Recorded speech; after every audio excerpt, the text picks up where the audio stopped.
Bonsoir à tous, bienvenue dans cette nouvelle édition de Contre-courant.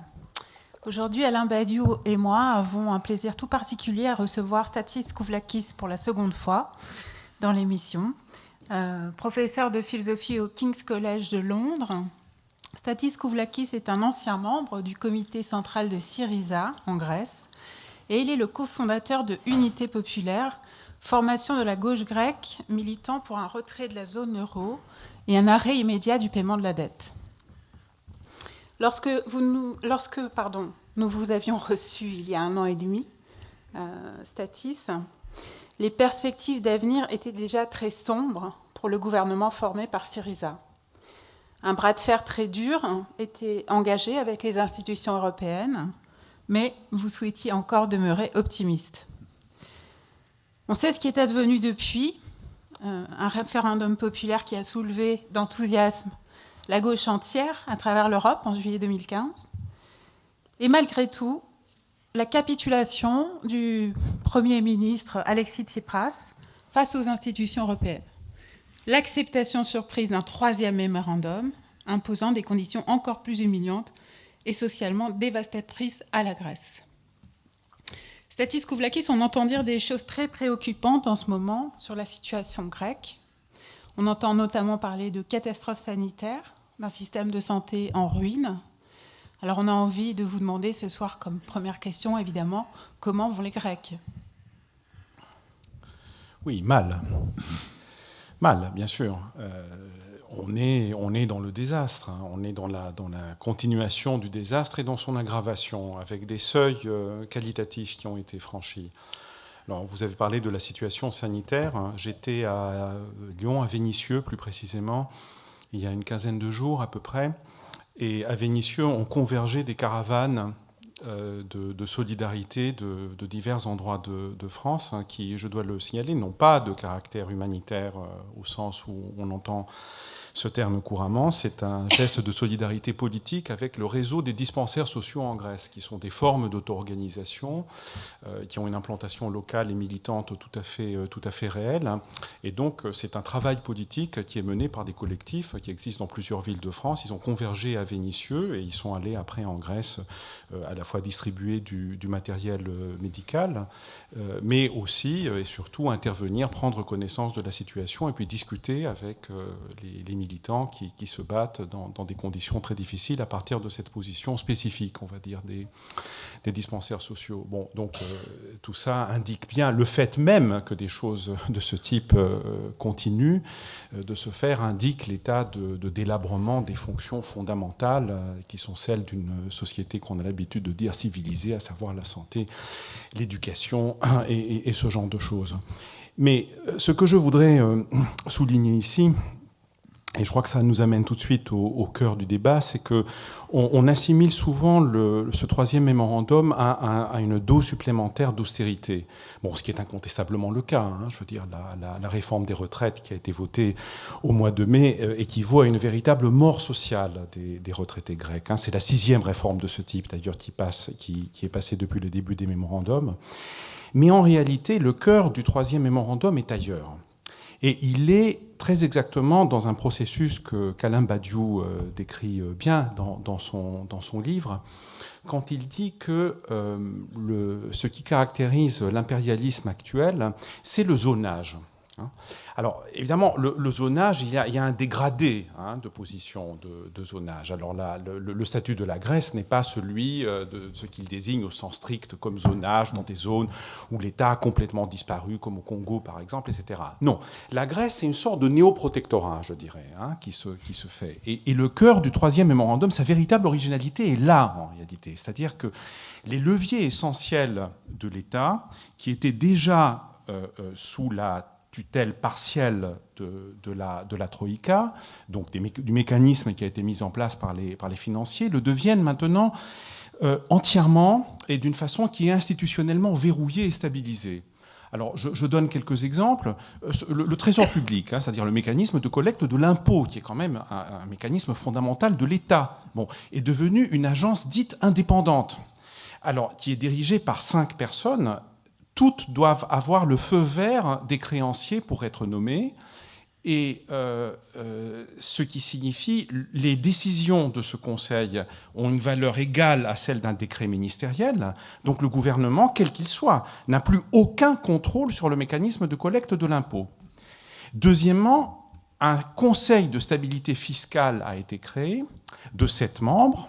Là encore, tous les 7 membres, leur nomination doit être agréée par les créanciers. Le gouvernement n'est pas libre de les nommer. Et ce Conseil peut décider de coupes budgétaires dites horizontales, c'est-à-dire touchant de façon indiscriminée l'ensemble des budgets de l'État, si les objectifs, qui sont des objectifs fous, qui sont des objectifs absurdes d'excédent budgétaire, s'il y a un soupçon que ces objectifs ne peuvent pas être tenus. Donc, l'État s'est dessaisi aussi du contrôle des dépenses.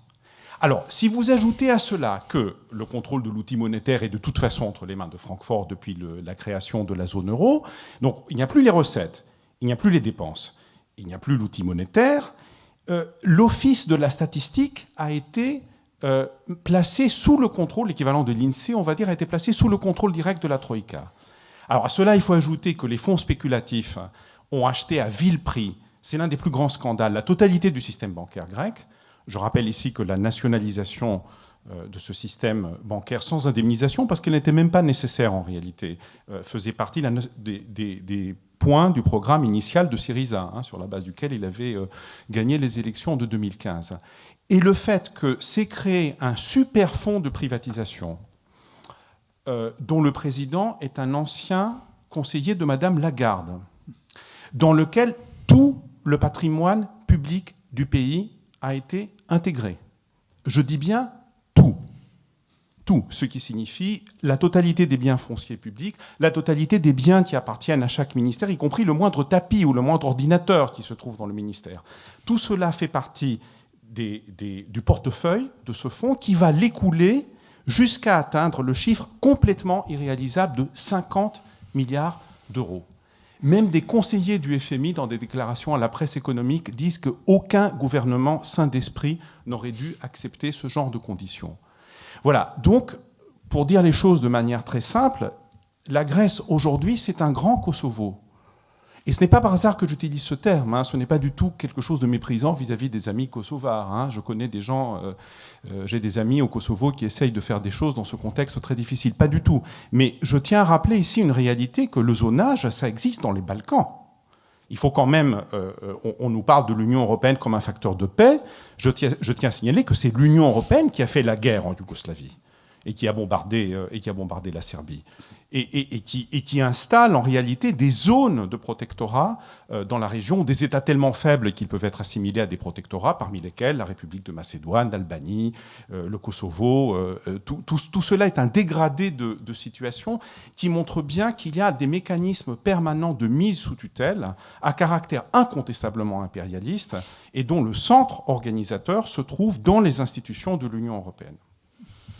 Alain Badiou, vous étiez, il y a 1 an et demi, je m'en souviens, beaucoup plus sceptique au sujet de l'expérience Syriza. Dès le début, en fait, vous aviez une grande méfiance, notamment à l'égard du personnage d'Alexis Tsipras. Est-ce que vous pouvez nous rappeler ce soir les raisons de cette méfiance ? Oui, je voudrais le rappeler, mais je ne voudrais pas être dans l'opposition de dire à notre ami Stathis Koulakis, vous voyez, j'avais raison, c'est une façon de remplir un espèce de succès de tribune au détriment quand même à la fin des fins du peuple grec. Ce n'est pas une position que je veux adopter. En réalité, mon scepticisme vient probablement je le disais à l'époque, venait de l'expérience française du gouvernement Mitterrand. C'est-à-dire que j'avais expérimenté moi-même comment, avec y compris un programme à certains égards plus radical que celui de Syriza, puisqu'il comportait quand même, lui, une nationalisation effective d'une partie significative du système bancaire, des nationalisations importantes dans le secteur industriel, des réformes de tous ordres. En dépit de ce programme, qui a été réalisé au moins partiellement dans les 2 premières années, il y avait eu très rapidement, en réalité, un alignement sur les directives générales de l'exigence capitaliste européenne, et qu'en effet, le seuil a été qu'à un moment donné, il aurait fallu choisir de sortir du serpent monétaire européen pour continuer dans la voie qui avait été choisie. Donc, la faible capacité, si je puis dire, de résistance de la gauche, avec tous les guillemets qu'on veut, à ce genre d'injonction, nous l'avions expérimenté. Ce n'était pas simplement une conviction théorique, je tiens à le souligner. Et donc, j'avais une sorte de scepticisme tempéré, et je me réjouissais d'une certaine manière que Stathis Kouvelakis ne partage pas. Donc, je me disais, peut-être va-t-il se passer des choses significatives et intéressantes, malgré tout, dans ce contexte. Et je dois avouer qu'en particulier plus tard, alors bien plus tard, en dépit du fait que les épisodes de négociation paraissaient extrêmement douteux, il faut le dire, j'ai au moment du référendum eu un élan d'enthousiasme, malgré tout, pour ce qui se passait. J'ai participé, d'une certaine manière, à cette conviction que là, en fin de compte, le partenaire principal de cette affaire, qui était le peuple grec, avait d'une certaine façon redonné la balle au gouvernement, lui avait dit, voilà, nous sommes avec toi, fais ce que tu dois maintenant. Et puis, c'est pas du tout ce qui s'est passé, et ça a été au contraire le signal de la capitulation. À ce propos-là, je voudrais, c'est anecdotique, mais je voudrais que vous le redisiez, le confirmiez. Hein. Il me semble, vous allez me dire si j'ai raison, que vous pensez, ou même que vous êtes certain, que Tsipras a organisé en réalité le référendum pour le perdre. Et pour, d'une certaine manière, rendre la population tout entière complice de l'inéluctable capitulation. C'est le point de vue défendu par Yanis Varoufakis, ex-ministre des Finances. Oui. Il affirme ça. Il affirme que Tsipras souhaitait perdre ce référendum. Il y a une part, c'est une question qui m'a beaucoup préoccupé, celle du référendum et des motivations d'Alexis Tsipras. Je ne suis pas capable de donner une explication tout à fait exhaustive de ce geste. Je pense que sans doute ce geste n'était pas clair de toute façon dans les intentions de son acteur principal, savoir d'Alexis Tsipras, et que de toute façon, ce qui est important, c'est qu'il a déclenché un processus qui allait bien au-delà de ses intentions. Et c'est évidemment ça qu'il faut souligner. À partir du moment, c'est-à-dire, il n'y a que deux hypothèses possibles. Soit une hypothèse, on va dire, machiavélienne au sens trivial du terme, c'est-à-dire qu'effectivement, Tsipras a dit, je ne peux pas capituler tout de suite, il faut une sorte de dernière bataille pour l'honneur, et après, pour montrer que j'ai vraiment joué toutes les cartes qui étaient possibles, et puis après, on va capituler, mais la pilule sera plus facile à faire avaler, etc. Bon, on ne peut pas totalement exclure ce genre d'hypothèse.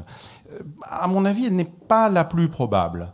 Je pense que Tsipras, ce qu'il avait en tête, c'était un référendum qui, d'une certaine façon, c'est ce qu'il dit. C'est ce qu'il a dit. Il faut le prendre au mot quelque part. C'est-à-dire, il pensait que c'est quelque chose qui tournerait en sa faveur, qui lui donnerait une carte supplémentaire dans ce processus de négociation dont, de toute façon, il n'avait pas envie de sortir. Il n'avait en aucune façon envie de rompre avec ce cadre. Et il pensait que le mandat serait suffisamment flou pour lui permettre de manœuvrer et d'éviter le pire, parce qu'il a cru, sans doute jusqu'au dernier moment, qu'il aurait pu éviter cette humiliation finale. Ce qui montre qu'évidemment, il y avait un manque de réalisme élémentaire aussi de son côté, quel que soit le point de vue dont on se place. Mais il a été dépassé clairement par la dynamique que cette décision a déclenchée. Et là, j'ai été à Athènes pendant cette semaine tout à fait capitale, en fait. Hein.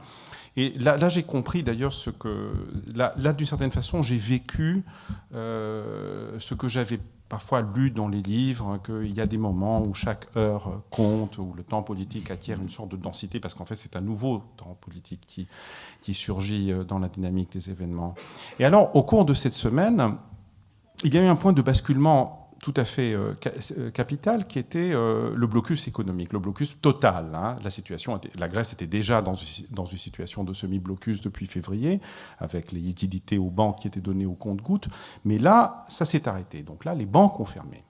Les banques ont fermé, on ne pouvait retirer que 20 ou 40 euros des distributeurs bancaires, et on savait qu'il n'y avait plus que pour quelques jours, même ce peu de liquidité n'était disponible que pour quelques jours. Alors là, la situation s'est tendue, évidemment, d'une façon extrêmement spectaculaire. On a une polarisation très très forte, avec le camp du oui, d'ailleurs, qui a pris le devant et qui organisait des manifestations, qui étaient des manifestations de type de celles qu'on voit en Amérique latine. C'était les bonnes classes moyennes athéniennes qui descendaient dans la rue avec l'envie d'en découdre. Nous restons dans l'Europe, mais il y avait déjà une atmosphère un peu golpiste, un peu putschiste, qui se dégageait de ces rassemblements. Et alors, le camp d'en face, justement, a été... il y avait un grand désarroi. Là, on a vu le désarroi, justement, du côté de Tsipras, du groupe qui était autour de lui, et la fracture qui existait déjà dans le parti, dans Syriza, est devenue totale. Parce qu'il est clair que toute une partie de Syriza n'a pas fait campagne pendant le référendum. En réalité, c'est la gauche du parti et les secteurs qui étaient déjà sur la voie de la rupture avec Tsipras qui ont mené la bataille. Mais ce qui était important, c'est le mouvement qui est venu d'en bas. C'est le mouvement qui est venu d'en bas et dont l'expression la plus nette, alors on l'a senti monter dans les conversations des gens, dans le fait que même les queues de retraités sur lesquels justement le parti de l'ordre comptait, les retraités là qui n'allaient pas toucher leur pension, qui n'allaient pas être payés, qui sont des électeurs réguliers, eux ils allaient former le noyau dur. Bien non, ils n'avaient pas l'air particulièrement révoltés. Ils pensaient au contraire de plus en plus qu'il fallait tenir bon justement dans ces conditions et qu'il fallait tenir tête. Et là, le vendredi, donc 3 juillet, il y a eu ce grand rassemblement de la place Syntagma, l'un des plus importants depuis la chute de la dictature des colonels. Et là, ça a été un moment unique pour nous tous qui étions là. Nous avons la sensation très forte de vivre un moment historique, mais un moment aussi politique. Parce que la différence avec le mouvement des places, la place Syntagma a été l'épicentre des mobilisations populaires pendant toute la période. Mais il y avait une différence très importante entre juillet et le printemps 2011 des places. C'est que le mouvement des places était cette sorte de masse qui se rassemblait là. Il y avait quelque chose de fragmenté. Il n'y avait pas de mot d'ordre, d'ailleurs, unificateur de tout ça. C'était une ambiance assez particulière en réalité. Là, il y avait au contraire une foule qui était unie, qui criait, qui chantait, et qui était unie par une volonté extrêmement, extrêmement claire. Il y avait une atmosphère de combativité et une atmosphère politique qu'on n'avait pas vue depuis des décennies en Grèce.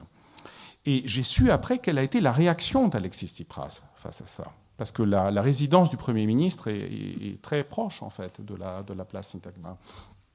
Et Tsipras est allé à pied, en fait. Il a quitté la résidence, il est allé à pied pour rejoindre la place Syntagma. Et dès qu'il a rejoint l'avenue principale qu'il a conduit, la foule qui allait très loin, qui s'étendait vraiment sur des centaines, sur des kilomètres d'ailleurs, s'est rendu compte que c'était Tsipras, et il a été porté derrière lui par une foule en triomphe. En triomphe. Alors, quelle a été sa réaction à ça ? Il a blêmi, tout simplement. Il a blêmi. Et son discours, il avait prévu un discours de 40 minutes, qui allait durer 40 minutes. Et ça, je le sais, parce que la personne qui lui écrivait, d'ailleurs, ces discours a quitté Syriza après il a rejoint Unité populaire après la signature du mémorandum. Et au lieu de ça, il n'a quasiment rien dit de ce discours. Il a parlé pendant 8 minutes. Et il a improvisé sur les thèmes « Nous aimons l'Europe »,« Nous ne sommes pas comme l'Europe »,« Les Grecs aiment l'Europe », etc. Donc déjà, le décalage entre ce qui venait d'en bas et la réaction de Tsipras était évident. Et puis, il y a les scènes que vous pouvez voir sur YouTube, parce que ce sont, à mon avis, les meilleures d'un documentaire que je trouve très mauvais, par ailleurs, de Paul Mason, et dont la thèse principale est tout à fait fausse, qui s'appelle « This is a coup », qui vise à disculper complètement Tsipras de ses responsabilités. Mais il y a une scène qui vaut son pesant d'or et qui montre les types proches, il n'y a pas Tsipras lui-même, mais il y a les types proches qui est autour de lui, à l'annonce des résultats. Et ils font une gueule absolument pas possible. Alors, nous, on était dehors, on était à quelques mètres de là sur la place, en train de danser, en train de chanter, en train d'exprimer. Et là, ils faisaient la gueule. Bon, donc là, on voit effectivement que les choix étaient faits. Et en réalité, le choix fondamental, le choix originel, pour parler un peu comme Sartre, en tout cas le choix originel de cette situation-là, de cette séquence-là, était fait avant. Mais ça, évidemment, les éléments, on les a vus apparaître. Vous parlez de la question de la sortie de l'euro. C'est la question de la sortie de l'euro. C'est la sortie de la question de l'étude de l'euro. Écoutez, pour dire ce que Alain Badiou a dit avant, je l'avais dit, etc. Mais vous savez, Alain Badiou, plusieurs militants, cadres et même dirigeants de Syriza aussi avaient dit que dès janvier, d'ailleurs je l'avais écrit exactement tel quel, qu'il n'y a que deux voies possibles pour la situation grecque. C'est la confrontation jusqu'au bout ou la capitulation. Il n'y a pas de troisième voie.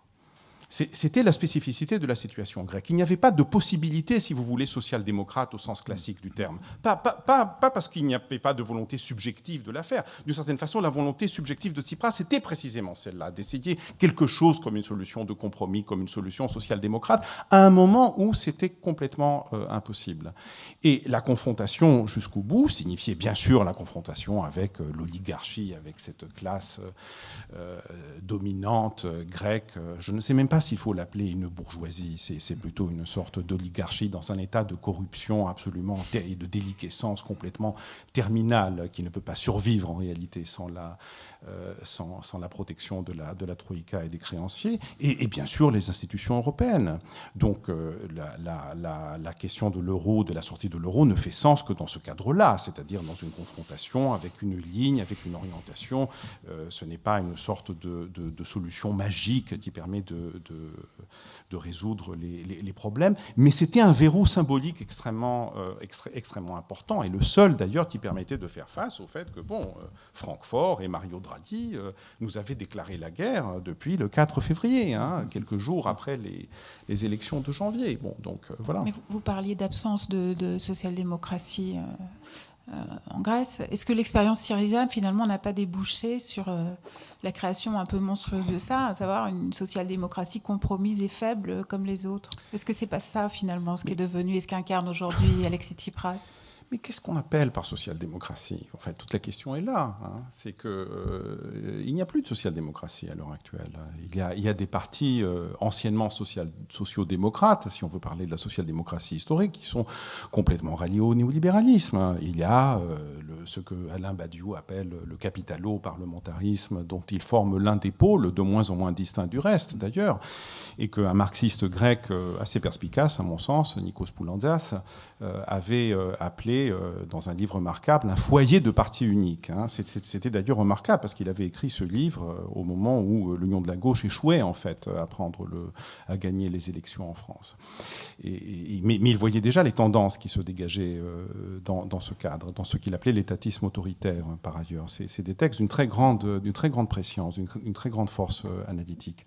Donc il n'y a plus en ce sens-là de social-démocratie. Syriza est une sorte de monstre politique dans le sens où c'est un parti qui a ses racines dans le mouvement communiste grec, dans ses diverses composantes d'ailleurs. Syriza était une coalition dans laquelle il y avait des maoïstes, il y avait des trotskistes, il y avait des gens qui venaient du communisme classique, il y avait des gens qui venaient des militants des mouvements sociaux, il y avait à peu près tout ce qu'on compte dans la gauche radicale et anticapitaliste, qui maintenant est devenu le bras politique de cette néocolonisation de la Grèce ou de la transformation de la Grèce en néoprotectorat. Et il forme le personnel politique de ça, parce que tout le reste, tout le personnel politique traditionnel est complètement grillé et complètement discrédité, jusqu'à ce qu'il le soit à leur tour, et c'est bien entendu ce qui est en train de se passer maintenant.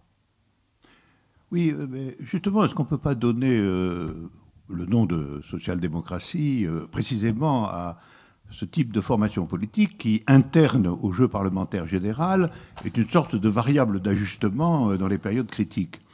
Après tout, la social-démocratie a une histoire lamentable depuis très longtemps. Elle n'a pas été inventée dans le contexte grec. Moi, je suis né à la politique au moment où le gouvernement qui menait la féroce guerre coloniale en Algérie était social-démocrate. Donc j'ai été formé à l'idée que Aragon résume dans le vers « Feu sur l'ours savant de la social-démocratie ». Et je pense tout de même que le phénomène contemporain significatif que constitue l'aventure de Syriza et à mon avis que constituera aussi l'aventure de Podemos au même titre, ça n'est pas tant la naissance d'une hypothèse nouvelle dans le champ de la politique libérale dominante, mais c'est la nécessité pour cette politique elle-même de disposer de l'équivalent de la social-démocratie pour que le jeu parlementaire continue à être significatif. En réalité, qu'est-ce qui se passe aujourd'hui et que tout le monde constate comme si c'était une surprise, mais ça n'en est pas vraiment une, c'est que les gouvernements socialistes successifs ajustent simplement, dans des conditions un peu nouvelles, la politique générale dominante à ces circonstances.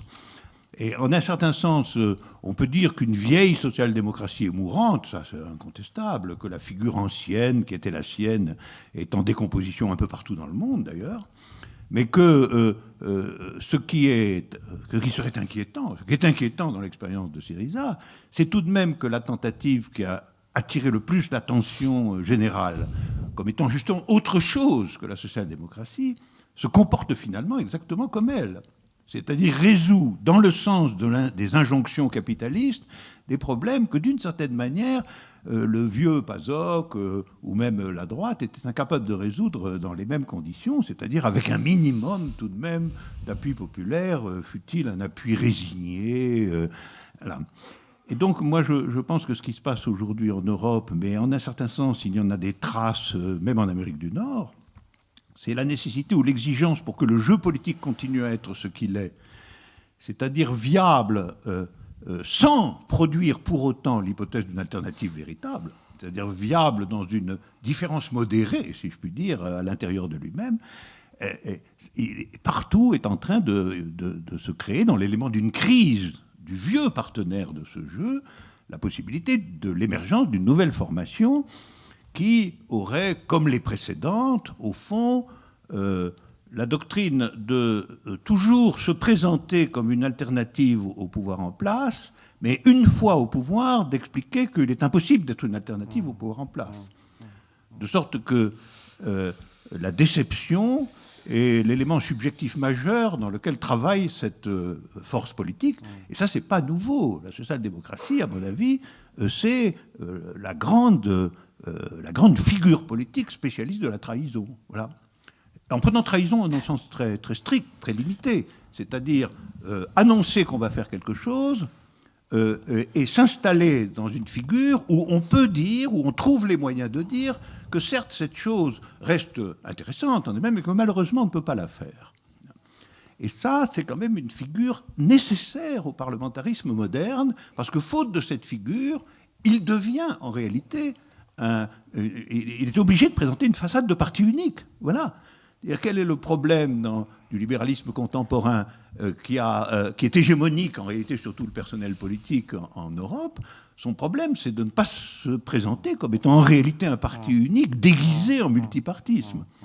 Et ça, on sait bien, on voit très bien, chez nous avec Hollande, ça atteint le comble du fonctionnement de cette structure.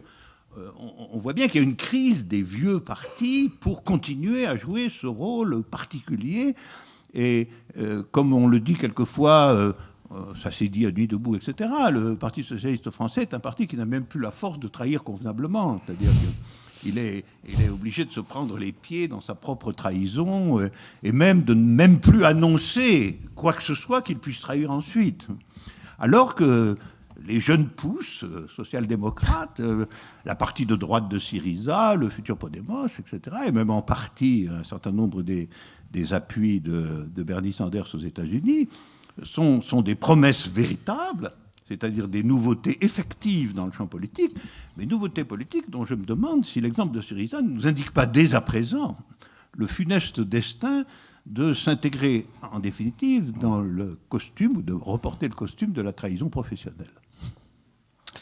Oui, alors, Alain Badiou, vous savez, je suis devenu communiste à l'âge de 15 ans et je n'ai pas je ne parlais pas de vous, dans tout ça. Donc vous n'avez pas à me convaincre du fait que du point de vue d'une politique d'émancipation, ce n'est pas du côté de la social-démocratie qu'il faut regarder. Cependant, il ne faut pas, et je suis d'accord avec vous sur le bilan historique, surtout dans un pays comme la France où la social-démocratie a été complice du colonialisme dans ses pires moments, vraiment dans ses pires versions.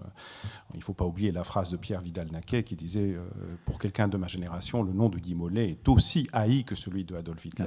Bon, donc c'est quand même, c'est ici, c'est par un Français, c'est par un grand intellectuel français que cet énoncé a été prononcé.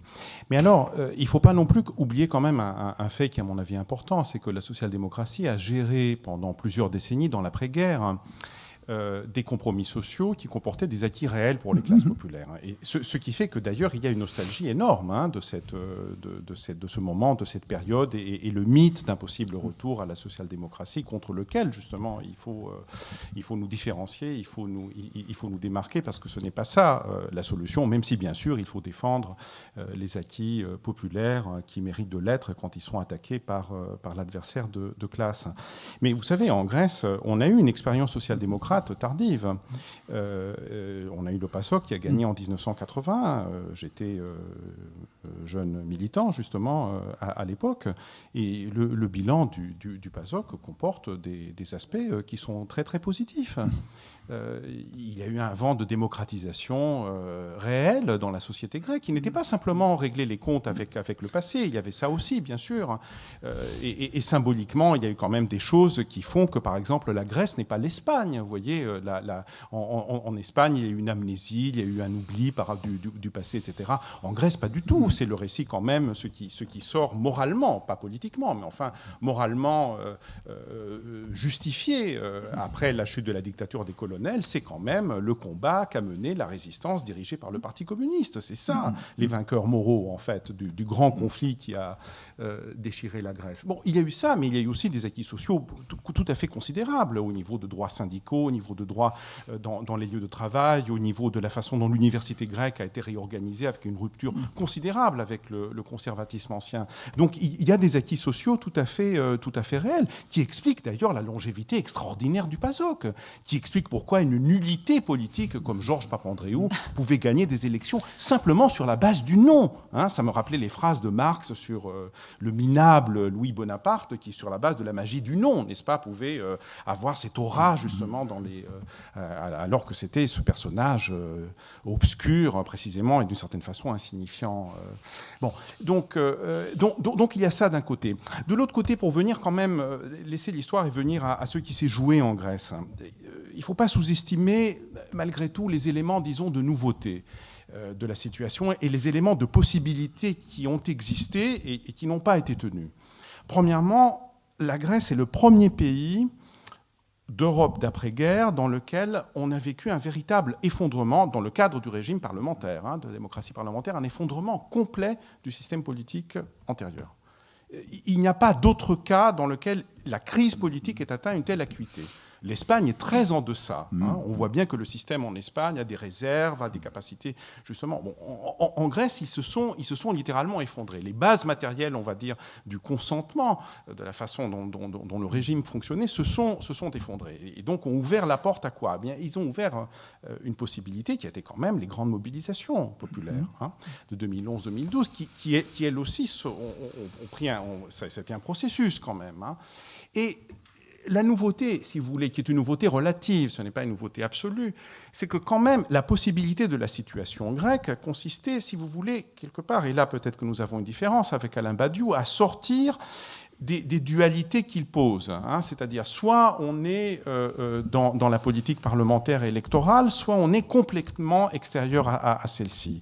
Soit on est dans des mouvements sans perspective stratégique, soit on est dans une vision affirmative qui s'organise autour d'un certain nombre d'axiomes fondamentaux. Eh bien, ce qui était intéressant dans la situation grecque, c'est que ça a permis de mélanger tout ça. Et à mon avis, la politique, c'est pour moi, c'est ça. Et c'est peut-être une différence peut-être spéculative que nous avons. Pour moi, la politique, c'est de l'impur, c'est du mixte, si vous voulez. C'est pas du pur, justement. Il n'y a pas d'extériorité possible, y compris par rapport à l'État, par rapport aux institutions, y compris par rapport aux mécanismes électoraux, mais il ne faut surtout pas s'y réduire et s'y laisser piéger. Or, la valeur de l'expérience Syriza était celle-là, c'est qu'on avait un sujet politique qui sortait d'une expérience militante qui avait des aspects tout à fait authentique, qui avait des aspects qui étaient en contact, en interaction avec des mouvements sociaux, et qui a, à un certain moment, fait une proposition politique qui permet d'ouvrir une brèche et une possibilité. Donc, moi, je la comparais à un moment où les mobilisations populaires, certes, marquent le pas, notamment parce que la nécessité d'une alternative politique ou électorale et politique, si vous voulez, se fait sentir, mais ne sont pas vaincus.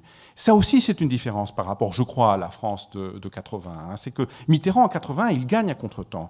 L'Union de la gauche perd en 78 et se divise, et elle perd en 78 quand encore le mouvement ouvrier, le mouvement social était fort.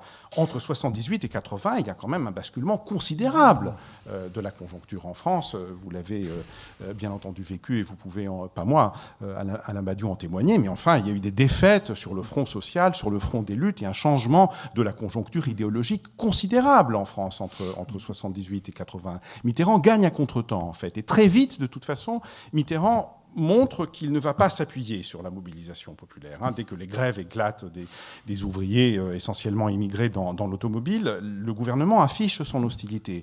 Vous voyez, la dynamique de la situation grecque a quand même permis le référendum.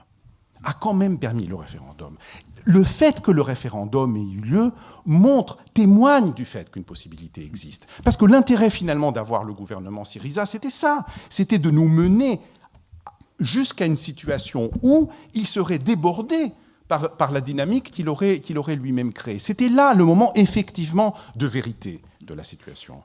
Mais c'est venu trop tard. Stathis Kouvelakis, ce moment a eu lieu, mais ce moment a passé. La base électorale, Syriza, la plateforme a volé en éclats. Votre formation politique, celle que vous avez créée avec certains économistes ou certaines figures de la gauche sur les bases de cet éclatement, Unité populaire, je rappelle son nom, vous avez présenté des candidats aux dernières élections et vous n'avez pas réussi à entrer au Parlement. Donc la situation actuelle de la gauche radicale en Grèce, la situation post-Syriza, est-ce qu'elle n'est pas plus sombre qu'elle ne l'a jamais été finalement ?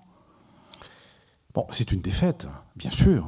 Bien sûr, c'est une défaite. Et le discours dominant en grec se conforme totalement à ce qu'Alain Badiou dit de sa phénoménologie des périodes réactives. C'est-à-dire que le discours dominant en Grèce vise à rendre la séquence précédente complètement illisible et absurde. En présentant ses principaux protagonistes et les décisions qu'ils ont prises comme des fous. Il est caractéristique que quelqu'un de très très modéré, mais simplement du simple fait qu'il n'ait pas accepté la capitulation et qu'il ait quitté le gouvernement, comme Yanis Varoufakis, est littéralement diabolisé par les médias. Il est diabolisé par les médias. Les dernières déclarations, d'ailleurs, sur la base d'un imbécile, de ce qu'ils disent que Varoufakis vous a coûté 85 milliards, enfin, parce qu'il est devenu formidable.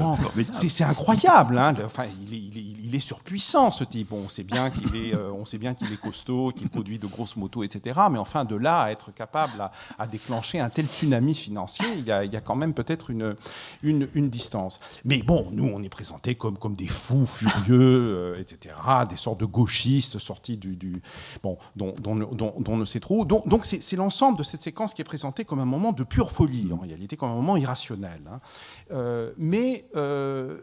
Et Tsipras a fait justement ce grand retournement. Mais c'est ça.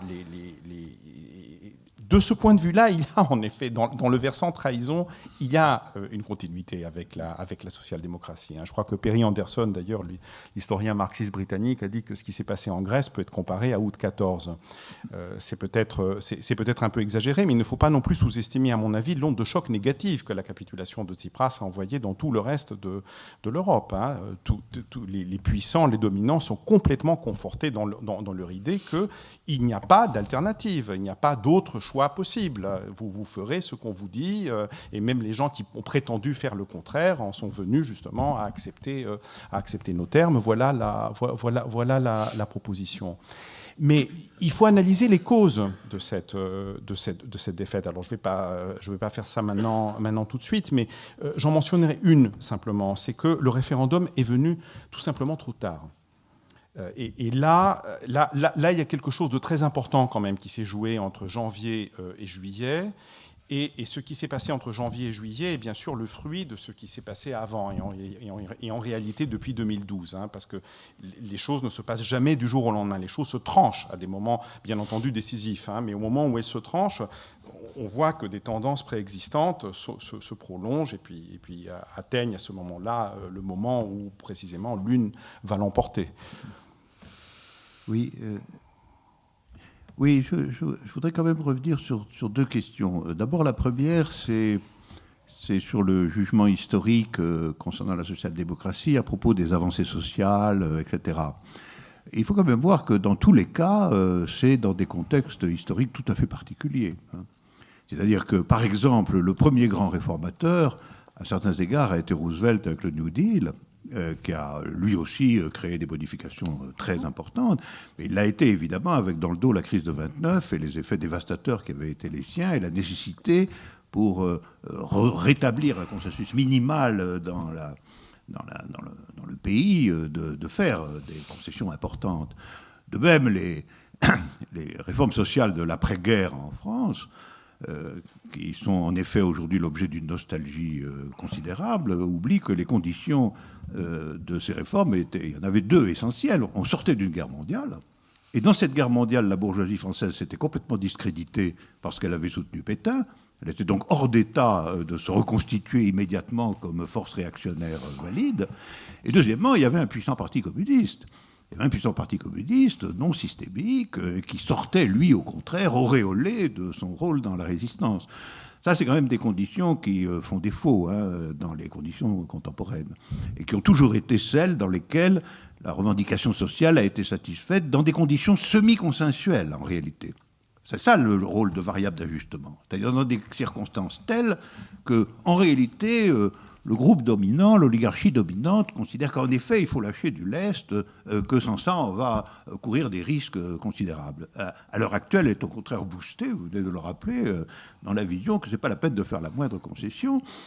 Tout ça sur le fond de la mondialisation, parce qu'effectivement, l'argument principal, vous le savez très bien, c'est il faut démolir tout le système social, tout simplement parce qu'il coûte beaucoup trop cher dans la concurrence mondiale.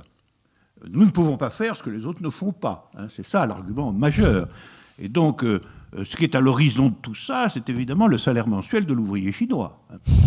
Alors, le salaire mensuel de l'ouvrier chinois, avec lequel nous sommes en concurrence directe, effectivement, il y a un écart encore très important, malgré tout, entre lui et... Donc ça, c'est le réalisme, malgré tout, du libéralisme en tant que figure dominante contemporaine. Et c'est ce réalisme, il faut quand même bien mesurer qu'il ne fléchit que pour des raisons sévèrement conjoncturelles. Enfin, il ne fléchit pas parce qu'un nouveau parti est arrivé au pouvoir, comme nous le voyons. Ça, c'est la première remarque que je voulais faire. Mais la deuxième, c'est que... Alors, elle est plus abstraite. Je veux bien admettre que la politique est impure, mais... comme dirait Samuel Beckett, jusqu'à un certain point seulement. Jusqu'à un certain point seulement, parce que les exemples que vous donnez, y compris l'exemple grec, c'est tout de même que qui sort vainqueur de ces épisodes de complexité impure, jusqu'à présent, historiquement, c'est quand même toujours ce qui autorise une certaine continuité par rapport à l'ordre dominant. Et de ce point de vue-là, je pense quand même qu'il y a aujourd'hui un manque de séparation. Il y a un manque de séparation. Je ne dis pas que la séparation soit le moment nécessaire de toute période politique. Ce n'est pas une thèse métaphysique générale.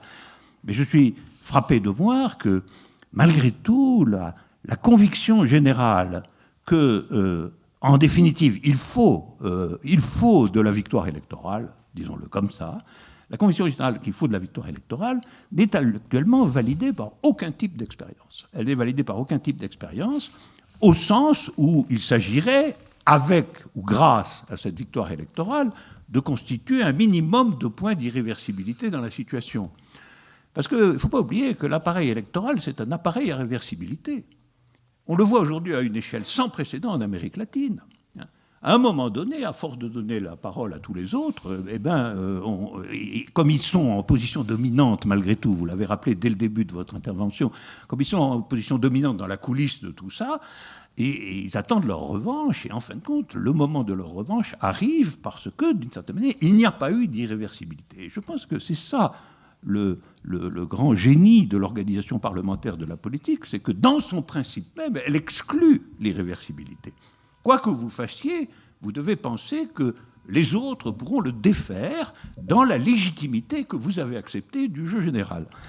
Alors, moi, je pense qu'on a appelé pendant longtemps révolution le fait qu'on acceptait une coupure ou une césure irréversible dans la situation. Je pense que c'est un élément plus général. Aujourd'hui, le mélange n'est pas quand même la voie satisfaisante.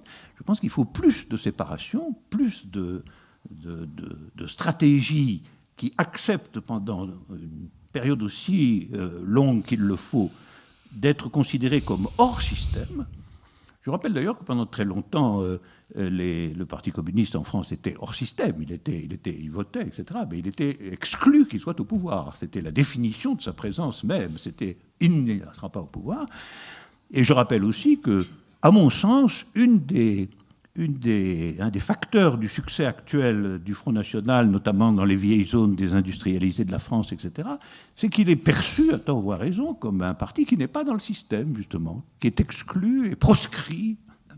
Moi, je pense qu'il faut obtenir la condition, aujourd'hui, d'une figure de la politique qui soit proscrite par le système général. Voilà.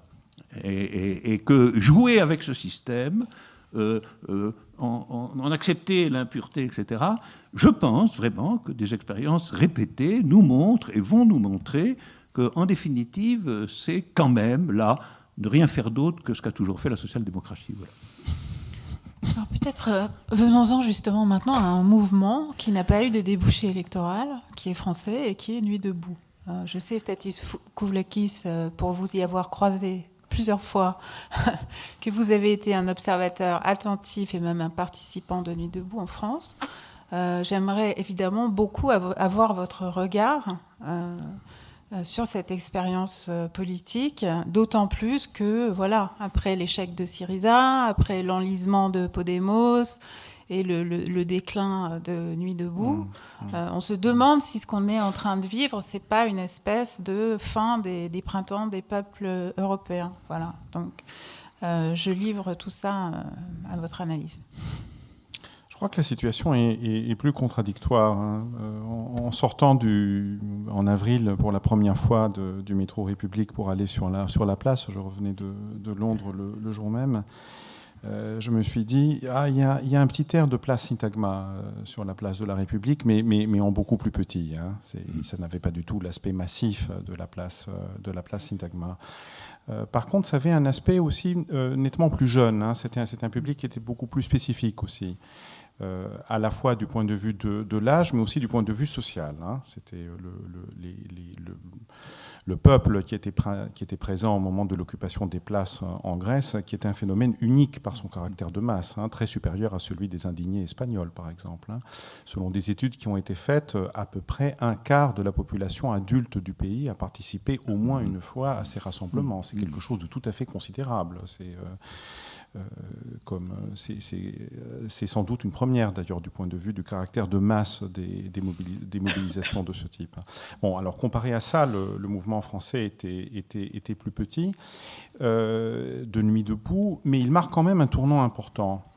Et il est dans la continuité, je crois, du cycle de 2011, avec des caractères nouveaux. Alors, par exemple, parmi les éléments de continuité, je distinguerais ceci, c'est que viennent donc avec cette forme de contestation des modes établis de l'action collective, des secteurs qui sont dépourvus d'une expérience d'action et d'une expérience militante précédente, en l'occurrence essentiellement des jeunes, une partie de la jeunesse étudiante et scolarisée, mais dans un contexte qui implique un conflit social plus large, parce que finalement Nuit debout n'a pu éclore que dans un contexte très précis où la loi travail, dite aussi loi El Khomri, a tendu quand même considérablement ce qui est un antagonisme de classe.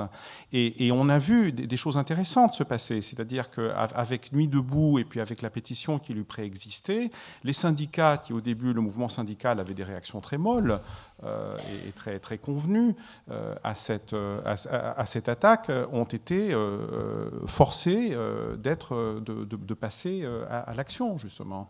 Et là, il y a des choses intéressantes qui se sont passées. Il y a un mouvement long, quand même, qui a mobilisé des secteurs différents. C'est un tournant de la situation française. C'est la première fois qu'on a, sous un gouvernement de gauche, un mouvement social de cette ampleur, qui implique des fractions significatives du salariat, du monde ouvrier, parenthèse du secteur privé d'ailleurs essentiellement. On ne le dit pas assez, mais les mouvements sociaux de la période antérieure en France, les retraites c'était un peu à part, mais c'était surtout des mouvements du secteur public. C'est là où il y a d'ailleurs les gros bataillons syndicaux. Là, c'était dans le secteur privé. C'est aussi pourquoi la mobilisation a été plus difficile aussi. Les militants syndicaux qui ont essayé de faire le maximum le savent. Mais je crois que là, c'est un tournant qui signe sans doute un événement assez significatif, à mon avis, qui est quand même le délitement de ce qui restait de social-démocratie en France. Là, je crois que c'est en train...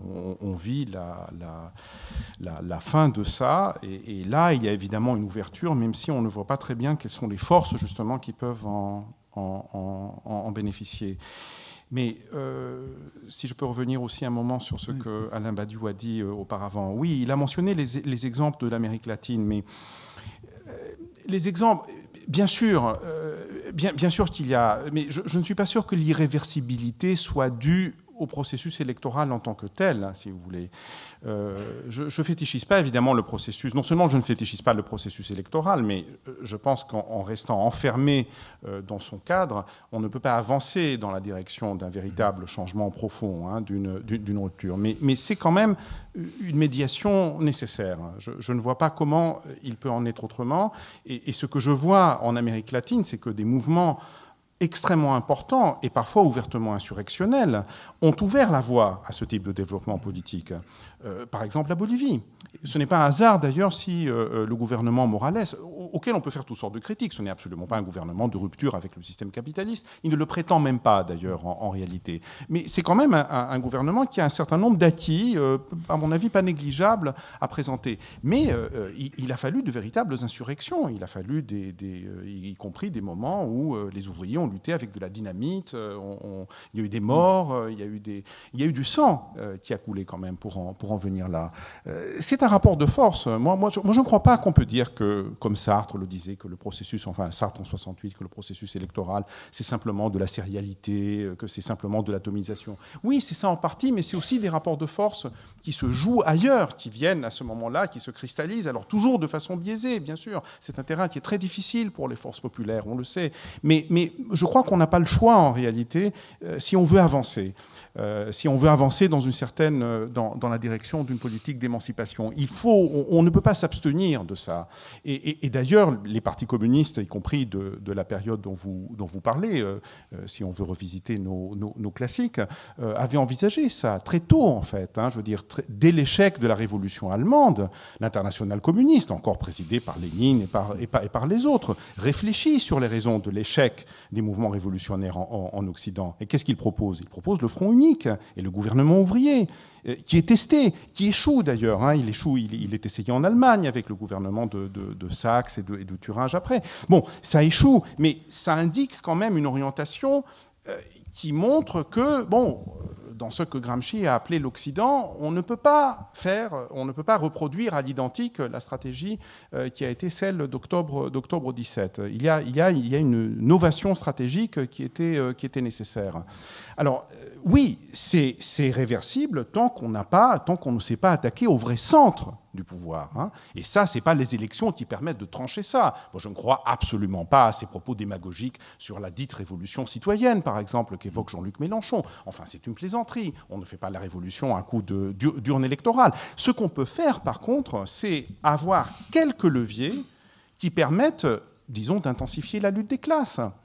Et parfois, l'expérience a été tentée. Elle a donné quelques résultats, elle a abouti à des défaites. La plus significative est celle du Chili, justement. Mais elle permet d'arriver à un moment de vérité, comme l'expérience grecque avec le référendum, et toute proportion gardée, c'est quand même bien une guerre totale du système à la fois international et domestique, enfin à l'échelle nationale, qui s'est déclenchée contre ce qui se passait en Grèce, contre ce gouvernement-là, dans la mesure où ce gouvernement permettait justement à cette dynamique de se déployer. Mais il a manqué l'articulation nécessaire, il a manqué le kairos. C'est-à-dire le moment du référendum aurait dû survenir plus tôt et aurait dû être préparé politiquement pour permettre justement cette sorte de moment, saisir le moment. Il est venu trop tard, mais son échec, à mon avis, ne nous ramène pas à une sorte de jeu à somme nulle où il ne se serait rien passé. Bien sûr, nous sommes dans une défaite, mais cette expérience qui a été acquise n'est pas une expérience acquise de pure perte.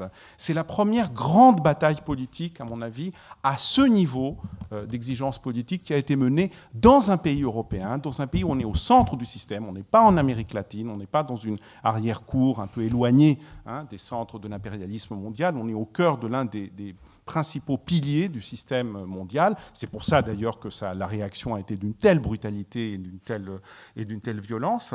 Et oui, on a échoué, mais il y a quelque chose à retenir, bien sûr, de cette expérience. Mais peut-être qu'il faut retenir qu'il ne faut pas procéder ainsi, justement. Oui, mais bien sûr, tout à fait. Mais comment ? Vous voyez, Alain Badiou, c'est ça le problème. Oui. Qu'est-ce qui a échoué ? Qu'il y ait une défaite. Mais qu'est-ce qui a échoué ? Vous le savez bien. Pour vous, quand vous parlez de désastre obscur, vous dites non, ce n'est pas le communisme qui a échoué. Ce qui a échoué, c'est une figure déterminée, déliquescente, etc. On peut appeler ça le stalinisme ou ailleurs, etc. Ce n'est pas simplement le stalinisme. La Chine aussi a fait son grand tournant capitaliste et ce n'était pas le stalinisme en Chine. Bon, donc en tout cas, il y a quelque chose qui n'a pas échoué, mais qui n'est pas le communisme. Bon, mais la plupart des gens ne sont pas d'accord avec vous. Le sens commun aujourd'hui est que c'est le communisme qui a échoué, d'accord ? Bon, donc il y a un débat précisément. Bien sûr qu'il y a quelque chose qui a échoué en Grèce. Moi, je propose une grille d'interprétation pour dire que, bon, si on n'est pas décidé à mener effectivement une confrontation jusqu'au bout, et mener une confrontation jusqu'au bout, c'est être conscient du fait que les différends ne se règlent pas sur une table de négociation. Qu'il faut être peut-être à une table de négociation, mais uniquement s'il y a un rapport de force qui se crée dans la société, dans des mouvements de masse, dans des mouvements sociaux, et avec des actions, et avec une ligne et une orientation qui lui correspondent. Voilà. Donc, je ne sais pas si tout ça est d'une nouveauté absolument bouleversante. C'est trop tôt peut-être pour dire si tout ça est d'une grande nouveauté, mais je crois que c'est dans ces directions-là qu'il faut aller. Venons-en peut-être à une des ruptures que propose Unité populaire, votre mouvement, qui est bien sûr la sortie de l'euro et qui est, je pense, un point qui vous divise fortement d'Alain Badiou. Alain Badiou, tout à l'heure, vous évoquiez le ratage mitterrandien et vous disiez qu'il aurait fallu sortir du serpent monétaire. Qu'est-ce qui fait, selon vous, que, contrairement à ce que propose Stathis Kouvelakis depuis le début de la crise grecque, une sortie de l'euro serait extrêmement dangereuse. Donc, c'est pas tellement que je pense que la sortie de l'euro soit dangereuse, c'est que je pense que le mot d'ordre de sortie de l'euro signifie quoi ? Elle signifie qu'on rejoue la partie politique strictement dans le cadre national. Or, je pense qu'aujourd'hui, c'est exactement tout le contraire qui est requis. C'est-à-dire les questions principales, les questions décisives sont au contraire mondialisées. C'est-à-dire que le capitalisme, à l'heure actuelle, ne laisse plus quoi que ce soit en dehors de sa prévalence. Voilà. Il est en effet l'ordre mondial et il l'incarne en tant que tel. L'oligarchie elle-même est largement une oligarchie mondiale. Si on laisse de côté ses servants gouvernementaux, l'oligarchie en tant que telle est à son aise aussi bien à Shanghai qu'à Paris ou à New York. Et là, je crois vraiment que est infiniment plus vrai que ce n'était le cas du temps de Marx, que la composante obligée, mais pas simplement en titre de fédération qui vient après coup, etc., mais la vision générale de la politique d'émancipation aujourd'hui doit elle-même être à la hauteur du défi que lui lance la mondialisation capitaliste, c'est-à-dire à échelle mondiale. Et de ce point de vue-là, moi je ne pense pas que restreindre la scène de la politique soit une voie positive. au fond, je ne le pense pas plus que je ne pense que jouer avec le parlementarisme soit praticable aujourd'hui. D'ailleurs, c'est un peu la même chose, parce que le parlementarisme, c'est aussi, de façon très étriquée, la scène nationale qui est en jeu dans des pays qui, comme la Grèce, bien entendu, mais la France aussi, sont largement provincialisés aujourd'hui, qui sont des puissances secondaires, des puissances qui, au regard des véritables molosses internationaux aujourd'hui, ne sont pas grand-chose. Donc moi, l'Europe... naturellement, analytiquement, qu'elle soit la courroie de transmission absolue de l'oligarchie planétaire en Europe, ça c'est absolument évident, qu'elle ait exercé une véritable dictature impériale sur la Grèce, je suis tout à fait d'accord avec vous. Et quand vous avez intégré la Grèce, comme le Kosovo, l'Albanie ou d'autres, dans les tentatives de zonage interne à l'Occident lui-même, si je puis dire, je vous suis tout à fait. Mais précisément, est-ce que la récupération d'un certain nombre de données d'autonomie ou d'indépendance nationale est la clé de ces questions? Je ne le crois pas. Je ne le crois pas. Je ne crois pas que nous aurons plus de possibilités de mener à bien le travail politique nécessaire dans le cadre strictement national. En plus, je crains, dans le contexte actuel, qu'alors on trouve des gens plus aptes et plus compétents pour faire ça dans le cadre consensuellement capitaliste que nous, à savoir quand même les fascismes nationaux qui ressuscitent un peu partout et qui sont présents avec des bases populaires réelles. Eux, pour ce qui est de brandir la rétraction nationale et l'identité nationale, ils seront meilleurs que nous, c'est sûr. Donc je ne pense pas que cette restriction soit réellement la clé de la situation. Après tout, oui, l'Europe est sous la coupe d'une bureaucratie oligarchique, etc., mais n'importe quel pays d'Europe aussi, finalement. Donc, voilà, c'est la raison pour laquelle je suis réticent à la question de la sortie de l'euro. Non pas que j'adore l'euro, que je trouve quelque vertu que ce soit à l'Europe telle qu'elle est, que je trouve une construction boiteuse et à demi morte, de surcroît, sauf son appareillage, subjectivement à demi morte, sauf son appareillage bureaucratique. C'est que, simplement, je ne vois pas l'intérêt. Je voudrais conclure simplement sur ce point-là en disant, quand je dis qu'il faut inventer une nouvelle séparation, je ne crois pas être complètement éloigné de ce que vous dites. Pourquoi je dis inventer une nouvelle figure de séparation? Parce que, d'une certaine manière, le séparer a toujours été une question fondamentale du mouvement révolutionnaire, c'est-à-dire comment est-il possible d'inscrire dans une situation un vouloir qui, précisément, entend rompre avec cette situation? C'est ça le paradoxe. Alors, les figures de la rupture sont toujours des figures subjectives aussi. Comment rompre subjectivement avec la situation dans laquelle on est enfermé?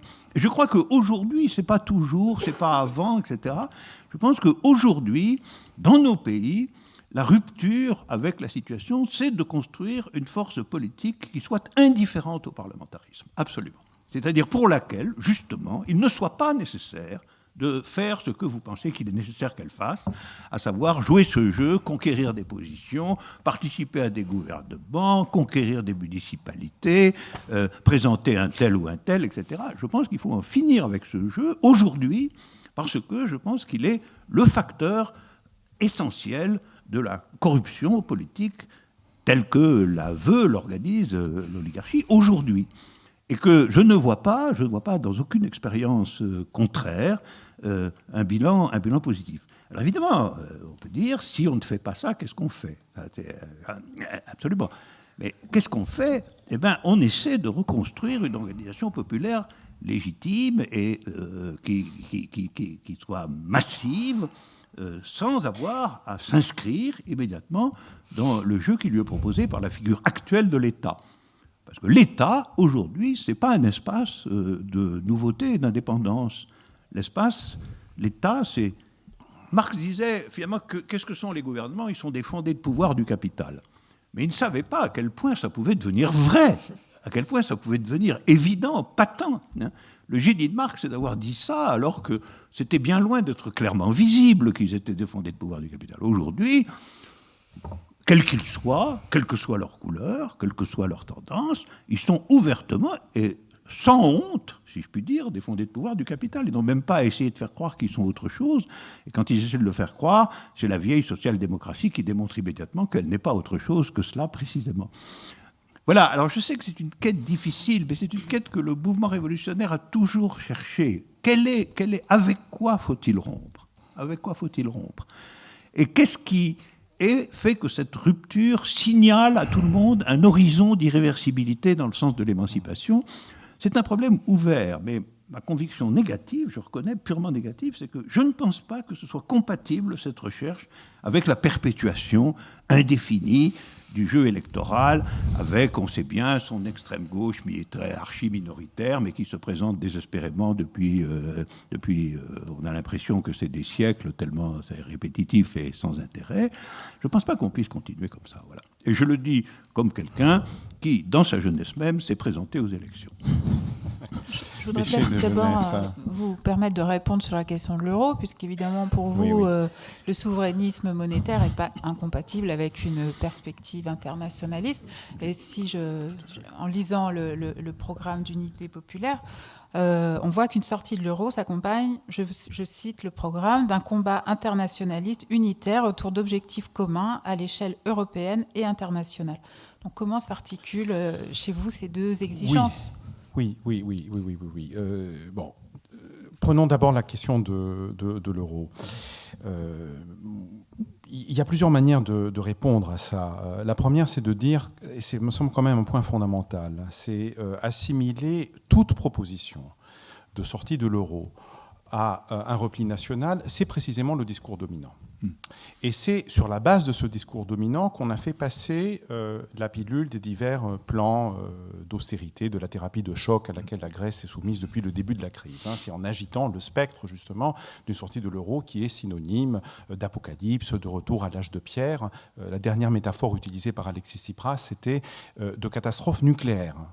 Et son ministre de l'économie, l'actuel ministre de l'économie qui succédait à ce moment-là à Varoufakis pendant les négociations, avait dit, en répondant à une question qui lui était posée par un journaliste britannique, Paul Mason, qu'est-ce qui se passerait si la Grèce sort de l'euro ? Il a tout de suite parlé de Weimar, la fin des années 30, pourquoi pas Auschwitz, pendant qu'on y est, je veux dire. Oui, non, mais il faut aller jusqu'au bout d'un raisonnement, je veux dire. Si, effectivement, comme disait Tsakalotos au mois de mai, alors que l'ultimatum, justement, des Européens avait été déposé, sortir de l'euro, c'est le repli national, c'est la montée des nationalismes, c'est Weimar, c'est le nazisme qui est à nos portes. Dans ce cas, il faut pousser le raisonnement jusqu'au bout. Et évidemment, son absurdité est démontrée. Non.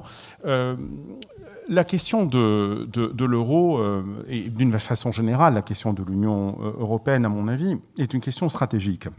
Et c'est la question qui peut faire trébucher, à l'heure actuelle, toute proposition de transformation en Europe. C'est-à-dire qu'il faut bien comprendre, à mon sens, que s'il n'y a pas une proposition de rupture et de confrontation, et là frontale, avec ces institutions et avec ces mécanismes, qui sont des lieux extraordinaire de concentration du pouvoir. Et le cas de la Grèce, de l'expérience grecque, le montre aussi. Alors ce terrain sera occupé par justement les fascismes et les forces réactionnaires. Et le Brexit le montre. Le Brexit montre qu'il est tout à fait possible justement à des forces réactionnaires d'hégémoniser un processus de rupture qui est en cours car les classes populaires de l'Europe entière se détachent à très grande vitesse justement de leur adhésion faible, qui était plus une forme d'acceptation passive en réalité. Le projet européen a toujours été un projet d'élite. Mais alors, quand vous vous placez dans une perspective de rupture, et là je peux mentionner que le débat qui avait lieu à l'intérieur de Syriza, et l'aile gauche de Syriza, n'isolait jamais la question de l'Europe d'autres propositions avec lesquelles elle faisait corps, au premier rang desquelles se trouvait le refus de continuer à payer la dette pour en exiger l'annulation. Or, on sait très bien que si la Grèce se trouvait en cessation de paiement, ce qui était l'initiative, son contrôle de l'outil monétaire, ce n'est pas tenable. Il est tout à fait impensable de dire que Draghi n'aurait pas fait ce qu'il a fait en juillet, en réalité, c'est-à-dire couper complètement les liquidités, qu'il avait déjà fait aux 3/4 dès février, si la Grèce avançait dans ce sens, du non-paiement de la dette, a fortiori de la nationalisation du système bancaire, et du contrôle des capitaux qui accompagnait. Alors, c'est l'un des paradoxes, effectivement, de la situation, mais aujourd'hui, mais ce n'est pas la première fois que ça se pose. Je veux dire, un projet anticapitaliste, un projet de rupture, est un projet qui se manifeste, enfin, qui ouvre une brèche, au début, à un niveau, quelque part, à un niveau national, dans une formation sociale qui est aussi une formation nationale, en l'occurrence la Grèce, le maillon faible de cette crise. Et à partir de là, il n'y a que deux possibilités. Soit on pense qu'en face de nous, on a quelque chose qui permet une action de l'intérieur qui n'annule pas complètement notre action. C'était, disons, l'hypothèse de ce que j'appelle l'européisme de gauche, qui était, on va dire, partagé par une bonne part des gens de bonne foi. Là, je ne parle pas des gens qui préparaient de longue date la capitulation, mais je parle des gens de bonne foi qui pensaient que, justement, en engageant un bras de fer et dans un rapport de force, on allait pouvoir... Yanis Varoufakis incarne aujourd'hui. Par exemple, Yanis Varoufakis, qui n'a pas bougé sur ce point et qui, à mon avis, n'a pas tiré les leçons de ce qui s'est passé. Bon, eh bien, là, je veux dire, le verdict de la situation grecque est total. Il ne vous laisse pas le choix, tout simplement. Soit c'est une mesure d'autodéfense tout à fait élémentaire. Enfin, en juillet, ou quand ils ont coupé complètement les liquidités qui étaient déjà aux 3/4, il fallait donner quelque chose, il fallait pouvoir donner quelque chose, il fallait pouvoir payer ces fameux retraités sur lesquels on comptait pour faire passer le oui. Il fallait que la machine fonctionne. Il y avait des solutions alternatives tout à fait possibles. J'ai été impliqué d'ailleurs dans les efforts désespérés, rocambolesques. Il faudrait que j'écrive quelque chose justement, qui au dernier moment on essayait justement de faire quelque chose pour que matériellement on n'en arrive pas le 6 juillet, le jour d'après du référendum, à être complètement nu en réalité face au chantage qui était exercé. Mais ce qu'on s'est rendu compte, c'est que pour que ces mesures soient effectives, elles auraient dû être prises en réalité 2 mois auparavant. Et Tsipras les avait rendues de facto tout à fait impossibles, tout en roulant dans la farine justement les gens qui pensaient qu'elle devait être prise. Donc c'est une mesure d'autodéfense élémentaire, et c'est quand même une mesure, enfin l'euro n'est pas un projet neutre. L'euro est un projet de classe, l'euro est un projet impérial, l'euro est un projet dans lequel les classes capitalistes européennes se sont mises d'accord pour avoir une monnaie forte qui va faire contrepoids au dollar, qui va permettre l'expansion de leurs capitaux sur la scène de la mondialisation et qui va mettre en concurrence ce qu'on appelle les coûts du travail dans l'espace intérieur. Enfin, l'euro n'est pas une monnaie neutre. L'euro crée des disparités, crée des polarisations de classe et des polarisations spatiales. L'euro a joué un rôle extrêmement important dans le fait que ce sont les pays de la périphérie qui se sont trouvés surendettés. Bon, la démonstration a été faite plusieurs fois, au début par des économistes critiques, et maintenant, même les autres se sont ralliés à cette analyse. On voit bien que l'euro n'est pas du tout un mécanisme de convergence, mais au contraire un mécanisme de polarisation. Donc, il y a des raisons à la fois de conjoncture et des raisons plus profondes qui doivent nous orienter vers la rupture, sauf à supposer que la rupture va se manifester au même moment dans plusieurs pays. Ah oui, ça serait mon vœu le plus sincère, mais moi j'inverse la question.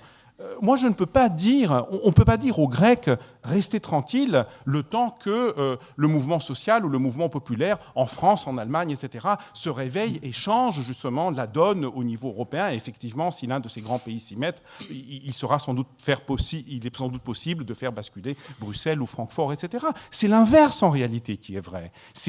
Une brèche s'est ouverte en Grèce, il aurait fallu avancer en Grèce, prendre les mesures d'autodéfense élémentaires qui s'imposaient, parmi lesquelles se trouvait la sortie de l'euro et évidemment la cessation immédiate du paiement de la dette, et donner un coup de fouet, à mon avis, énorme précisément aux forces qui, dans les autres pays européens, avaient envie de se battre. Donc là, c'est une question, à mon avis, qui est profondément internationaliste. Il n'y a aucun internationalisme dans la volonté de rester à tout prix dans l'euro, a fortiori de croire que l'Union européenne est réformable, bien entendu, de l'intérieur, ce qui est une pure absurdité. Et un dernier élément que je lance ici, mais sur lequel il nous faudra, je pense, revenir avant la fin de ces discussions. Alain Badiou dit quelque chose de très important dans son texte, à la fin, quand il parle du désir d'Occident. Et la manière dont il décrit justement le désir d'Occident comme cette sorte de convergence entre l'horizon capitaliste et l'horizon de la modernité, qui exclut évidemment l'idée d'une sorte de modernité alternative, communiste, ou en tout cas qui n'est pas celle du capitalisme. Eh bien, surtout dans les pays de la périphérie européenne, c'est le projet dit d'intégration européenne qui est le vecteur stratégique de ce désir d'Occident. À la fois subjectivement, parce qu'il faut bien voir que les sociétés grecques, comme les sociétés espagnoles et portugaises d'ailleurs, au sortir de la dictature, des dictatures, ont vu précisément dans ces projets d'intégration européenne quelque chose qui leur permettait d'avancer, pas simplement dans la voie d'une prospérité matérielle, de rattraper, mais dans la voie d'une réelle modernité, à la fois culturelle, démocratique, etc. Donc c'est un choix stratégique qui a été fait par les groupes dominants à ce moment-là et qui a réussi à avoir un consentement populaire tout à fait important. Et c'est quelque chose qui empêche de penser les alternatives. C'est-à-dire qu'il y a une vision alternative, par exemple, de la place de la Grèce dans le monde. Car la Grèce, d'un certain point de vue, la Grèce, bien sûr, fait partie de l'Europe. Son histoire est indissociable de celle de l'Europe. Mais la Grèce n'est pas un pays occidental. La Grèce n'est pas un pays occidental, on l'a vu. D'ailleurs, elle n'est pas regardée comme un pays occidental. Elle a fait longtemps partie de l'ère de l'Empire ottoman, elle fait partie de ce qu'on appelle l'Est de l'Europe, et elle a des liens avec l'Orient. Il suffit d'écouter 5 minutes de musique grecque pour comprendre que ces gens-là, ils ont quand même des racines qui ne sont pas du côté de Paris ou de Berlin, mais qui sont du côté du Moyen-Orient et de tout cet espace. Et tout ça a été refoulé, en fait, avec ce processus d'intégration européenne. Et tout ça est revenu, je crois, au moment des mobilisations populaires. C'est-à-dire ce qui m'a frappé pendant les grands mouvements de la place Syntagma, pendant l'occupation des places, c'était les références à l'Égypte, à Tahrir, mais perçu comme un élément de subjectivation immédiate. Les gens s'étaient complètement identifiés. Ils font un Tahrir ici, c'est quelque chose qui nous inspire d'une façon directe, on communique directement avec ce qui se passe en Tunisie ou en Égypte.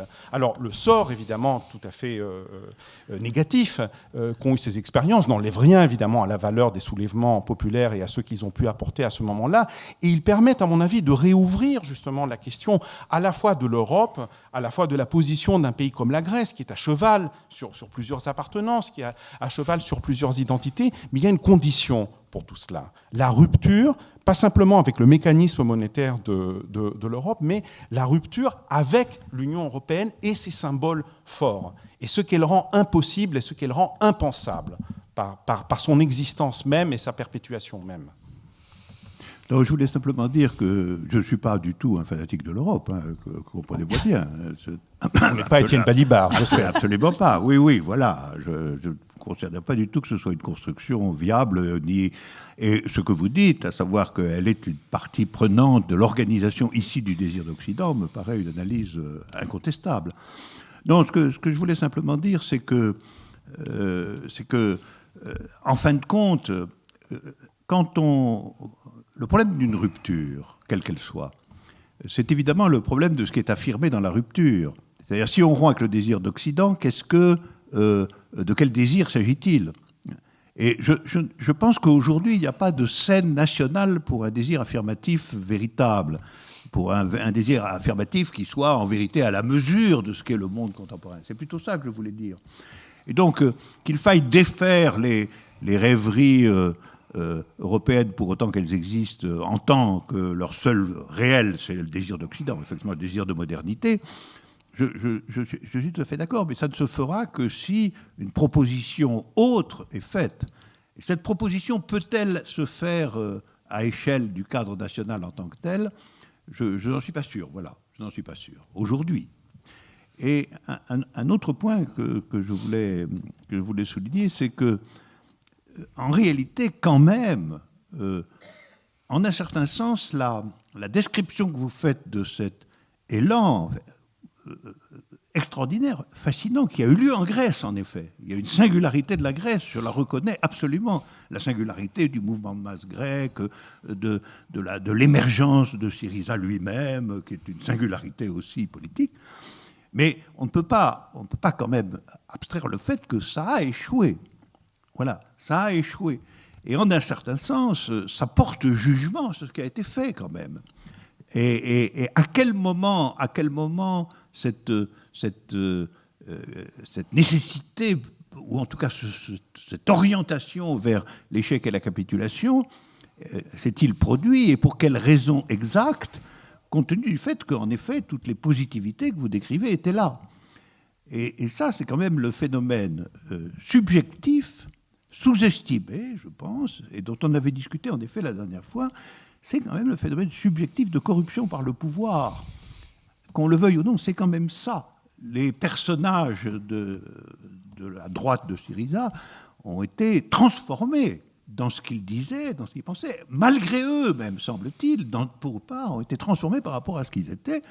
Et ça, c'est aussi un phénomène très typique de la social-démocratie. Moi, je l'ai fréquenté pendant longtemps. Mon père en était un notable et moi, j'en ai été un militant. Et ce qu'on apprend là, c'est comment l'échéance du pouvoir et la saisie du pouvoir transforment réellement les gens, y compris dans leurs convictions. De ce point de vue-là, ce ne sont pas des gens qui n'ont fait que raconter des sornettes auxquelles ils ne croyaient pas et qui ensuite font le contraire. Ce n'est pas du tout ça que je veux dire. Ce que je veux dire, c'est qu'il y a une puissance corruptrice du pouvoir, de la pratique de l'État, qui fait qu'en réalité, l'État prescrit que vous êtes un fondé de pouvoir du capital. Il n'est pas simplement le fait d'une saisie du pouvoir. Vous avez dit au début que être élu, ce n'est pas avoir le pouvoir. Ça, c'est bien vrai. C'est bien vrai, mais il faut le prendre au sérieux. C'est-à-dire qu'il ne faut pas, dans ce cas, être élu sans des garanties de mouvement de masse, d'organisation, voire même de dispositifs militaires dans certains cas, sans avoir la conviction qu'on va l'avoir, le pouvoir. Parce que si vous l'avez, mais qu'en réalité vous ne l'avez pas, c'est enregistré quand même historiquement comme un échec. Comme un échec, y compris de la volonté politique elle-même. Et c'est pour ça que je pense que, je reviens à ma question, il faut accepter une forme de séparation qui n'expose pas prématurément les figures organisées du mouvement à cette corruption par le pouvoir, dont nous avons d'innombrables exemples. En réalité, ça a commencé avec la social-démocratie allemande, qui finalement a fait les besognes les plus basses de l'histoire allemande, et ça a continué. Ça a continué jusqu'à Tsipras et quelques autres. Et je vois bien que vous vous êtes retiré de ça, et évidemment, vous définissez une autre orientation, une autre voie, mais je pense qu'il faut quand même toujours que le bilan des défaites soit fait minutieusement. Et pour ce qui concerne notre temps, notre époque, c'est le bilan des défaites en Grèce est fondamental, ça je partage tout à fait avec vous cette idée, mais pas seulement. Pas seulement. Par exemple, l'échec du mouvement des places en Égypte est spectaculaire aussi et demande à être interrogé. Et demain, on fera aussi, on verra en fait ce qui s'est passé à Nuit debout et dans quelle mesure ça peut être qualifié d'un processus politique effectif. Et donc je conclue là-dessus. Il me semble que la question de la Grèce, je partage avec vous l'idée que c'est une séquence politique tout à fait capitale de l'histoire européenne et tout à fait singulière. Qu'on soit bien d'accord là-dessus. Je ne suis pas en train de la mépriser ou de... Mais je pense en même temps que la leçon, une des leçons fondamentales qu'elle nous donne, c'est que les personnages même qui l'animent, il ne faut pas les injecter dans la logique du pouvoir sans qu'on ait des certitudes quant au type de mouvement de masse, d'agitation populaire, de phénomènes de classe dont ils peuvent se réclamer véritablement. Sinon, ce qu'on produit, c'est quand même une figure supplémentaire du découragement. Un dernier mot, peut-être, Stathis Skouvlakis. Oui, Alain Badiou parle de séparation, puisqu'il faut opposer d'une certaine façon un terme à un autre, quitte à simplifier les positions. Moi, mon terme préféré, c'est scission.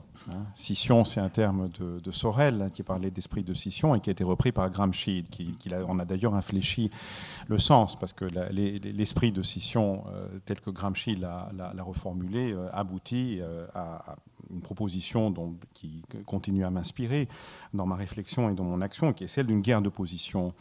Et le désaccord que je peux avoir avec Alain Badiou, et que évidemment, et j'en étais certain, c'est-à-dire j'étais certain qu'après la défaite en Grèce, on assisterait à un certain nombre de conclusions qui seraient que voilà, ce qui a échoué, dit Alain Badiou, c'est le parlementarisme, et pour d'autres, ce qui échoue, c'est tout simplement la politique. Et donc, il faut être résolument ailleurs, il faut aller vers la séparation, mais la séparation totale. Il faut aller vers les ZAD, il faut aller vers des... Oui, je ne dis pas que c'est vous, mais je crois que c'est des choses qu'on a vues aussi par le passé, c'est-à-dire qu'à chaque fois qu'il y a une grande défaite politique, il y a une tentation politique qui est très forte, qui est ambivalente d'ailleurs, parce qu'il y a beaucoup de choses d'ailleurs qui sont très saines, je crois, dans ces subjectivités qui s'expriment dans ce cadre-là. Vous aviez eu, je crois, dans un débat précédent, une rencontre avec Christine Ross, dont le livre tout à fait fascinant sur la Commune de Paris, met l'accent précisément là-dessus, justement, sur ces figures antipolitiques, en quelque sorte, qui naissent dans le sillage de la défaite de la Commune. Mais il y a une inventivité aussi de ce côté-là que je ne nie pas. Simplement, j'essaye de la ramener, si vous voulez, de la retraduire un peu dialectiquement vers quelque chose qui me semble être la seule voie pour ne pas être réduit à l'impuissance. Parce que je pense que c'est très joli de dire qu'on ne va pas s'occuper de l'État, mais, comme disait le vieux slogan, l'État continue à s'occuper de nous. Et donc, on ne peut pas... Il n'y a pas, si vous voulez, moi, ce que je crois discerner dans votre proposition, c'est malgré tout quelque chose qui est une sorte de recherche de garantie à l'avance. Alors, il n'y a pas de garantie à l'avance. Et je suis conscient que l'orientation que je soutiens, que je défends, est une orientation qui comporte de très gros risques, qui sont précisément ceux-là. Et il n'y a pas de moyen d'avance de se prémunir de ça. Oui, c'est vrai, quand on entre dans une stratégie de guerre de position qui essaye d'articuler à la fois des victoires électorales et des mouvements de masse, qui essaye d'articuler une action qui se passe en dehors des cadres parlementaires, qui prend la lutte de classe au quotidien, à la fois dans l'espace de la production et en dehors de l'espace de la production, dans les lieux de vie, dans les quartiers, et tout ça, mais qui ne nie pas non plus la nécessité de ce long processus de conquête de positions institutionnelles qui sont partout d'ailleurs, qui sont partout. Il n'y a pas de moyen d'échapper à l'État. Ça, Althusser l'avait bien vu d'ailleurs, comme Gramsci du reste. Simplement, quand il a constaté, il en a été quasiment désespéré justement. Et il a commencé. Donc, moi, je crois qu'il faut inverser justement ce désespoir dans une attitude qui consiste à assumer le risque. Mais à voir aussi, et là je vous rejoins tout à fait Alain Badiou, effectivement ce que j'ai vu, parce que j'ai été dans les instances de direction de Syriza, précisément au lendemain du moment, enfin quelques mois après, le moment où Syriza est apparu comme un candidat réel au pouvoir d'État. Et là, j'ai vécu la transformation interne du parti, qui d'ailleurs, à mon avis, est le point décisif, c'est-à-dire ce que Tsipras a fait. Mais il n'a pas réussi à le faire totalement. Il n'a pas réussi à briser complètement Syriza. C'est pour ça que Syriza, en réalité, s'est dissous. Ce qui maintenant, le nom reste le même, mais Syriza, à l'heure actuelle, est une coquille vide. C'est un parti qui ne représente que des employés d'État, la substance militante du parti, qui ne nous a pas nécessairement rejoints, en partie seulement, mais l'a quitté très vite après la capitulation, voire tout de suite après. Donc oui, j'ai vu effectivement ce que vous dites, j'ai vu la transformation subjective de camarades qui n'étaient pas tous des corrompus, mais qui sont entrés dans cette sorte d'onde magnétique négative et qui sont devenus autres, qui sont devenus méconnaissables dans un temps record. Tout s'est passé très vite en Grèce, c'est pour ça que le temps était très négatif. On a mené un combat contre ça qui était, je crois, un combat juste dans ses grandes orientations, mais faux aussi car ineffectif. Et là, il faut penser effectivement aux conclusions qu'on peut tirer sur la forme parti, sur la forme d'organisation, sur la forme de l'auto-organisation populaire et sur les liens qu'il y a à faire. Et là, peut-être qu'il faut continuer la discussion, c'est-à-dire que ces grandes mobilisations derrière elles laisse peu de choses finalement en termes de structure d'organisation. Et là, c'est quelque chose, c'est un véritable chantier qui doit s'ouvrir. On a des matériaux, je crois, pour avancer dans cette orientation, mais il y a quelque chose qui reste. Et ce qui reste, et vous avez raison, ce qui reste, c'est le non. Premièrement, c'est le non. Ce qui montre que le non, la négation, a quand même une très grande force. Déjà, premièrement, ce n'est pas un hasard quand même, ce n'est pas une coïncidence si le moment de vérité, c'était le moment du non. Et deuxièmement, pour avoir ce référendum, il fallait l'avoir quand même, ce putain de pouvoir gouvernemental. Sinon, on n'aurait pas pu aller là. Alors après, évidemment, ça a foiré. Mais le fait qu'on ait pu atteindre justement ce moment de vérité est une conquête importante. Et en tout cas, c'est quelque chose choses auxquelles moi j'entends rester subjectivement fidèle, si vous permettez cette, je vous le permets, cette reprise. Absolument. Merci beaucoup, Satis Kouvlakis, pour cette discussion une fois encore très dense. À bientôt, Alain Badiou, pour une nouvelle édition de Contre-courant.